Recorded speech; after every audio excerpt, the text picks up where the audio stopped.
Hello again, I'm Dr. Nunez with Living Health. Today I wanted to talk to you about reducing stress. Reducing stress is one of the pillars of lifestyle medicine. What's lifestyle medicine? It's all about how your lifestyle, the choices you make on a daily basis, impact your health and your well-being. These are things you have control over. If you like these kinds of videos, remember to press that thumbs up, press the subscribe button, and press the little bell so you can get notified of future videos. And leave a comment, it's always appreciated. So let's get into stress. I'm going to put below a couple of links to some articles, one from Harvard, one from the Mayo Clinic, about managing stress and reducing your stress. And I'm going to go over them and make some comments about their suggestions and the like. Stress is very important. It is a killer in the modern world. There are many people that suffer and feel like they're suffering great stress because of career, because of family, because of geopolitics, and the like. It's also important to recognize that stress is how you react to what you perceive as problems that are taking place that are impacting you. Whether it's just a perceived problem because it's some plan that you have that isn't coming to fruition, or it's pressure that's being applied on you to get something done that's very challenging or difficult, or you might have difficulties accomplishing and the like. But it is how you're reacting, how your body reacts. There are situations where people are in that others might think is stressful, but that individual doesn't find it stressful. So that's also this whole issue of mindset that I want you to perceive. So even though you might be in a situation that is stressful to you, you might find somebody that finds that situation not stressful. And one of the tools I do want to leave you with is to think about that. Well, think about how somebody else might not feel stress in what you're involved in, and think, okay, well, why is it that they might not feel stress? And why is it that I am feeling stress? Doesn't always work, but it might give you a little clue of which direction to go in. So without much more ado, I'm going to touch on first the stress management that I'm going to link below from Mayo Clinic. And they talk to you about different things that you might be able to do. One of them, the first one they talk about, is learning skills such as problem solving, prioritizing tasks, and time management. This is always an issue in modern life, be it because you're running around for work issues, you're running around for family issues, or taking kids around, or you're taking care of a loved one. Many issues that come into play with time management. And sometimes I do want to comment here, you do have to say no to things, and that's part of that prioritizing. So you make your priorities, you make your list of priorities, what it is you need to get done, and what it needs to get accomplished, and what you can set to the side and say no to. And that is a skill as well. The next thing they talk about here is enhancing your ability to cope with adversity. You may learn how to improve your emotional awareness and reactions. So this is what I'm talking about when I was introducing this video is, okay, it's your reaction to what's going on. And the clue there, can you envision somebody, or do you know of someone that doesn't feel the same kind of stress under that situation? You might use as an example somebody that's very successful in a particular area that you want to be in, like a role model.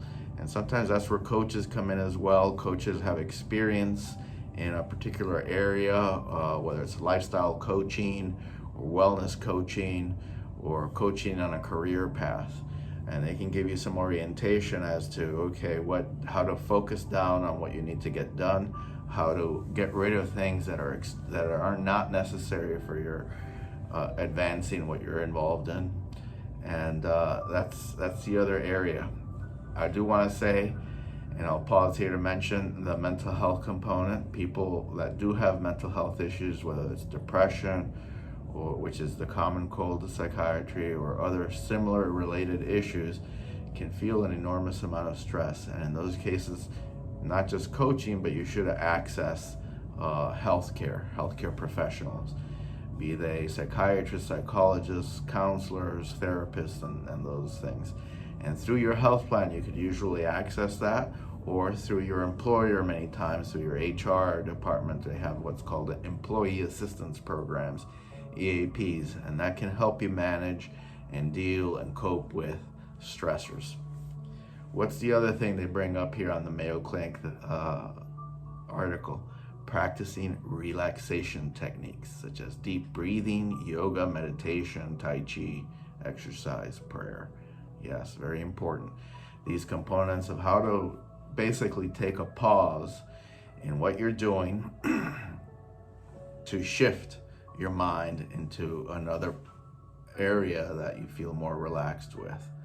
And what I like about these comments on yoga in particular and Tai Chi and exercise is the inclusion of that exercise component in there. So you're using one of the other levers of lifestyle medicine, which is physical activity, in order to help manage and reduce stress and what you perceive to be stressful. And that ties into this last point that they talk about, improving your personal relationships. So it's loving more. We like to say in lifestyle medicine, love more, stress less. Yes, so reach out to your loved ones, reach out to your friends, reach out to folks that are interested in your well-being and your social circle. And if you can incorporate what we talked about just in the previous point of exercise with social activity, that's even better, like playing a sport with a group, whether you get together to play tennis, golf, or you get together to play some soccer, pick up basketball, anything like this, it becomes a little bit of a social environment. So now you're deploying multiple levers to manage stress, and that can be of great help. So moving on to the other article here, the other one that I wanted to bring up was from Harvard, and they talk about 3 simple strategies for stress relief. That's the title of it. And I'm going to link to it below as well, so you could look at it and drill down into it. One of the things they say is take a new approach. Okay, so change your perspective, and that's what I was talking about. It links to the article and the perspective of, okay, is it you're reacting to something a certain way? Can you learn a different way to react? Can you have a role model that can teach you a different way to react to these situations? And can you think to yourself, oh, if I did this differently, if I responded differently, I wouldn't feel this kind of situation, or I could dissipate that stress. So that's something to look at. The second point they're bringing up is burn off tension, which again ties into the other point, exercise. Physical activity can reduce cortisol levels, they talk about, and help you get on a more even keel. And they talk about yoga. They also mention gardening here in the article and taking nature walks. Involving nature, I like that very much. Getting into the rhythms of nature, going out into the community, into the trees, grasslands, animals and plants out there, and letting the sun shine on your skin. That can get you into a certain rhythm with nature that will then help you manage stress. That is a good point that they bring up in this article from Harvard. Getting in touch and returning to nature. And then the other thing they bring up is getting organized. So that if you're wasting time because you're disorganized, thinking about, and they give the example of if you spend 20 minutes looking for your car keys, well, if you get more organized, then you don't waste time doing things that seem trivial, but you need to get done because of being disorderly.